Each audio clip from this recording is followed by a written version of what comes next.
देश में नक्सली हिंसा लंबे समय से एक जटिल समस्या रही है। इससे निपटने के लिए सरकार ने कई स्तर पर मोर्चेबंदी की है और वह अब भी जारी है। मगर सच यह है कि अब भी इस समस्या और इसकी जड़ों से पार पाना एक चुनौती है।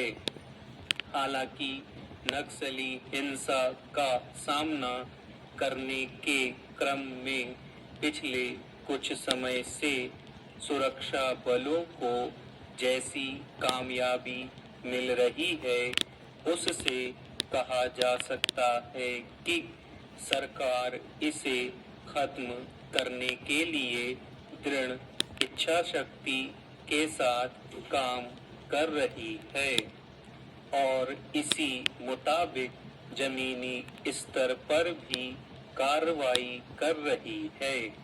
छत्तीसगढ़ के नारायणपुर, बीजापुर, दंतेवाड़ा जिले के सीमावर्ती इलाकों में बुधवार को सुरक्षा बलों द्वारा 27 नक्सलियों को मार गिराने की खबर आई।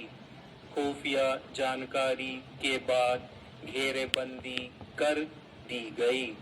इस कार्रवाई में शीर्ष माओवादी नेता नंबाला केशव राव उर्फ बसव राजू को भी मार गिराया गया।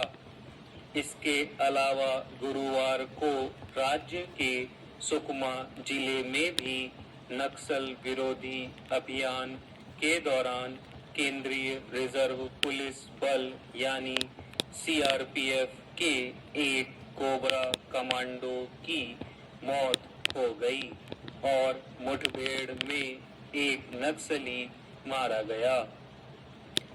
जाहिर है, देश भर में नक्सली हिंसा का सामना करने और इसे खत्म करने के लिए किए जाने वाले सरकारी दावों के लिहाज से ताजा कार्रवाई को एक बड़ी कामयाबी के तौर पर देखा जा रहा है। खास तौर पर इसलिए भी कि पिछले कुछ वर्षों से नकल विरोधी अभियान में तेजी के साथ छिटपुट स्तर पर नक्सलियों को या तो मार गिराने या फिर उनका समर्पण कराने में सरकार को लगातार सफलता मिल रही थी। मगर इस बार की मुठभेड़ को सरकार ज्यादा अहम इसलिए मान रही है कि नक्सलवाद के खिलाफ लड़ाई के 3 दशकों के दौरान यह पहली बार है जब सुरक्षा बलों ने एक शीर्ष स्तर के किसी नेता को मारा है।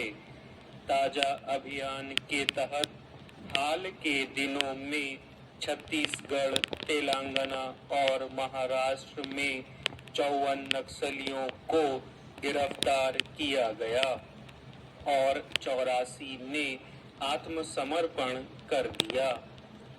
सरकारी आंकड़ों के मुताबिक सिर्फ इस वर्ष अब तक 180 से ज्यादा माओवादी मारे गए और कई सौ ने आत्मसमर्पण भी किया।